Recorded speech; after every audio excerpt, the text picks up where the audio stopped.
Greetings and salutations, folks, and welcome once again, as always, to another helping of Mr H's Hot Pot.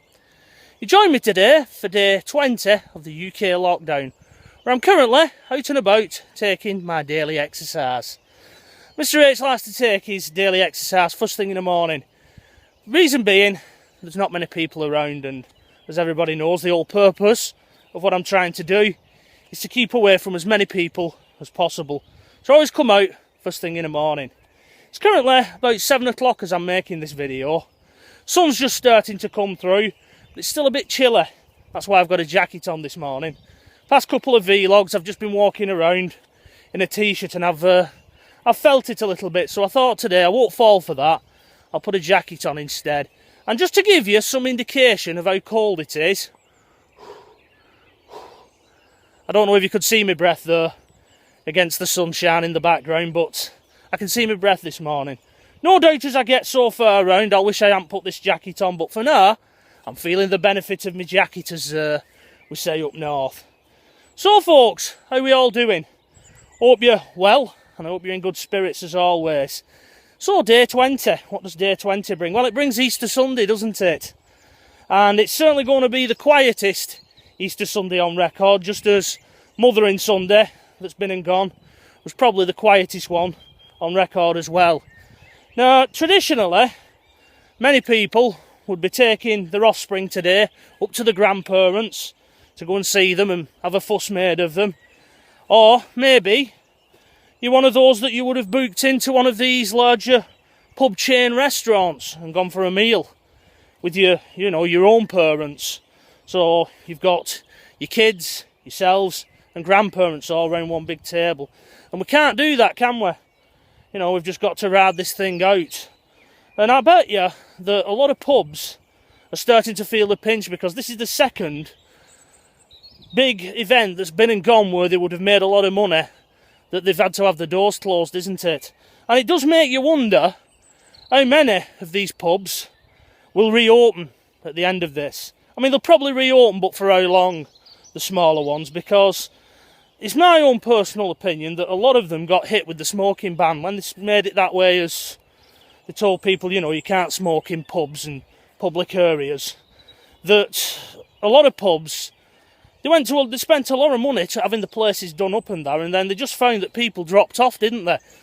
Now, whether or not that's the British psyche, if you're not telling me what to do, or whether people just suddenly realised, hang on, I can sit in my own home, have a few cans, have a smoke, and at the end of the day, it's not costing me as much. I think people cottoned on to that. So this is going to be the second whammy, I think, for pubs. And it's not just pubs that are going to suffer, I think, Hot Potters, as we do move out of the lockdown period and it reopens. I mean, there's no end in sight of this lockdown as yet, is there? I think on Thursday they're going to make an announcement, the government, to say that they're extending it for a few more weeks at least. But I think a lot of shops, and mainly your smaller firms and businesses, where they've relied on small custom, people will have found, I can get this online and get it sent to my door and it's a lot easier. It doesn't take long to form new habits, does it? Especially when it comes to shopping and things like that. So I think a lot of the smaller retailers may find they reopen the doors only to be closing them, if indeed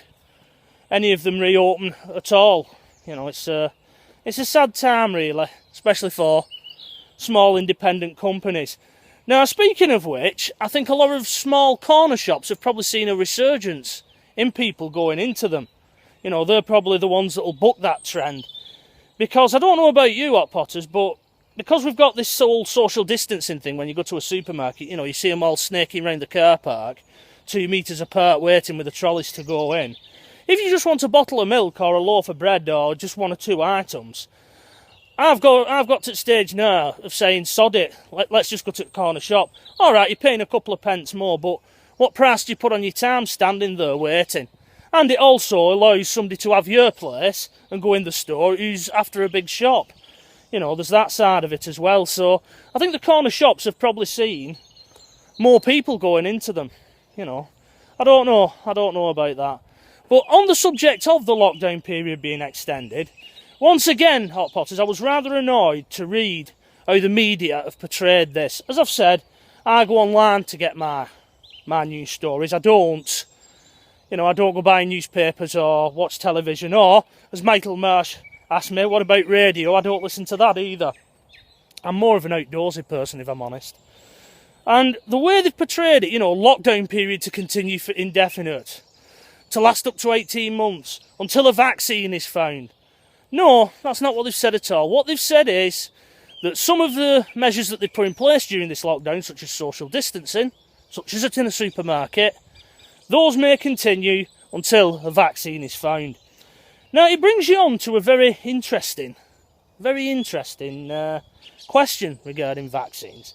When a vaccine is found, will you be going down and getting your vaccine?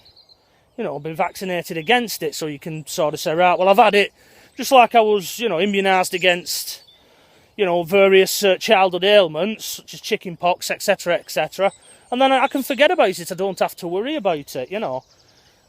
Will you be going down and getting that? Or are you with the mindset that I am, that I'll let other people be guinea pigs? You know, I'm not going to be rushing down there for it in case it doesn't work or whatever.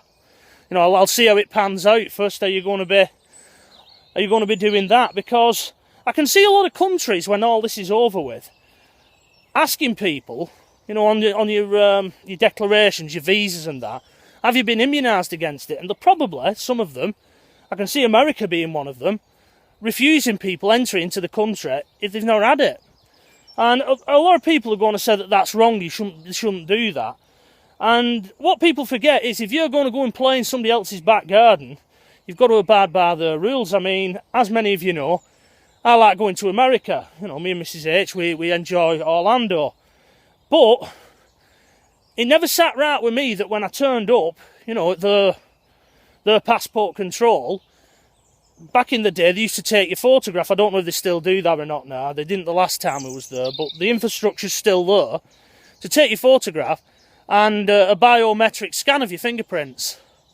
And you think, why am I being treated like a criminal going in?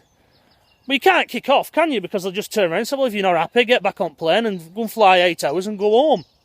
As I say, if you're going to go into somebody else's back garden to play, you've got to abide by the rules. But yeah, I can see that coming in regarding vaccines. If you haven't had a vaccine, you might not be allowed into certain countries. So, again, we'll have to see how that progresses.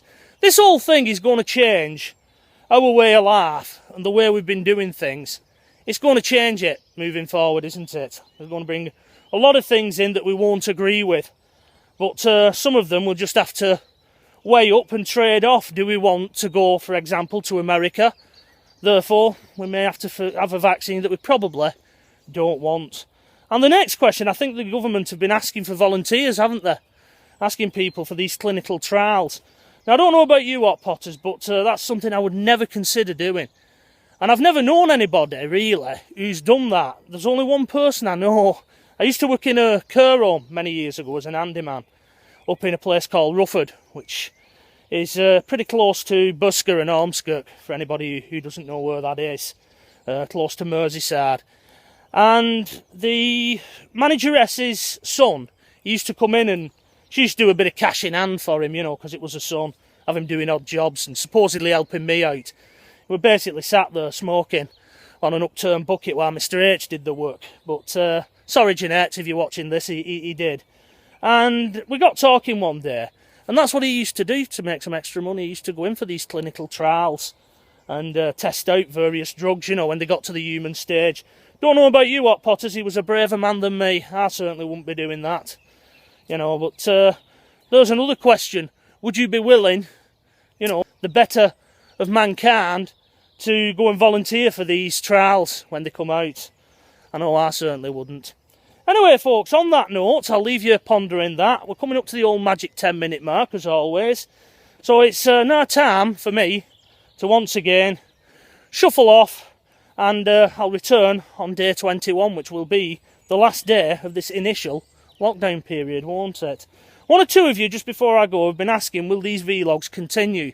I'll try and continue them as long as the lockdown period continues, or certainly the more severe parts of the lockdown, such as not being able to travel and go other places.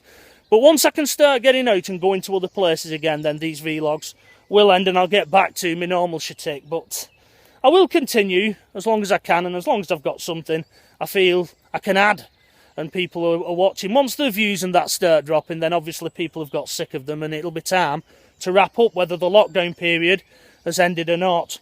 Anyway, folks, until tomorrow, when it'll be day 21 of the UK lockdown, I'll bid you a fond farewell, stay safe, and bye-bye for now.